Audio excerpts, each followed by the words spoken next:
அனைவருக்கும் வணக்கம். 12 லக்னம் இருக்கு. இந்த 12 லக்னத்திலுமே பாத்தீங்கன்னா ஒவ்வொருத்தருக்கு எதிரின்னு ஒருத்தவங்க இருப்பாங்க. அந்த எதிரியை நம்ம எப்படி கண்டுபிடிக்கிறது அப்படின்றதா இன்னைக்கு நான் ஒரு லக்னத்துக்கு மட்டும் உங்களுக்கு சொல்றேன். அதாவது கடக லக்னம் எடுத்துக்கங்க. இந்த கடக லக்னத்துல பிறந்தவங்களுக்கு யார் எதிரியா இருப்பாங்க அப்படின்றது நமக்கு கண்ணுக்கு தெரிஞ்ச எதிரி கொஞ்சம் தான்.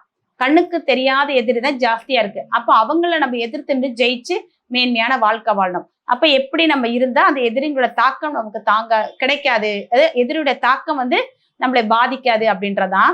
அதாவது கடக லக்னத்துல பிறந்தாலும் சரி அல்லது கடக லக்னத்துல இருந்தாலும் சரி, அதாவது சனிக்கிழமை காலையில 10 to 11, சாயந்தரம் 5 to 6 இந்த நேரம் தான் உங்க லக்னத்துல இருந்து சுத்தி வரப்போ எதிரியில தாக்கக்கூடிய ஒரு லக்னம். அப்ப இந்த நேரத்துலதான் நமக்கு வசியம் பண்றது, ஏமாத்துறது, துரோகம் பண்றது எல்லாம் கிடைக்கக்கூடிய ஒரு காலம். அந்த காலத்துல நம்ம சில விஷயங்கள் செய்யாம இருந்தா நம்ம எதிரில இருந்து ஜெயிக்கலாம். அப்ப என்ன பண்ணலாம் அப்படின்னா, காலையில 10 to 11 நம்ம மௌன விரதம் இருந்துடணும். அதே மாதிரி உப்பு போட்ட எந்த பொருளையும் நம்ம உணவுல சாப்பிடக்கூடாது. அந்த 1 மணி நேரத்துக்கு மட்டும்தான்.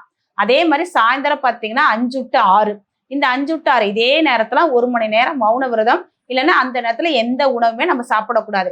இந்த ரெண்டையும் நம்ம தவிர்த்துனாலே நமக்கு நல்லது நடக்கக்கூடிய தருணம் உண்டு. அப்ப என்ன பண்ணணும் அப்படின்னா, இந்த தெய்வம் அதாவது இந்த லக்னத்துக்கு இந்த உரியான தெய்வம் எது அப்படின்னா நரசிங்க பெருமாள் தான்.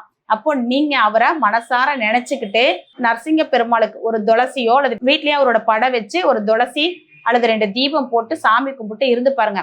இதை ஒவ்வொரு வாரமும் நீங்க செஞ்சு பாருங்களேன். குறைஞ்சது 11 வாரம் செஞ்சு பாருங்க. உங்க உடல்ல நல்ல மாற்றங்கள் தெரியும். அதே மாதிரி உங்க வாழ்க்கையில யாரு எதிரி அப்படின்றத நீங்களே உணர்ந்துருவீங்க.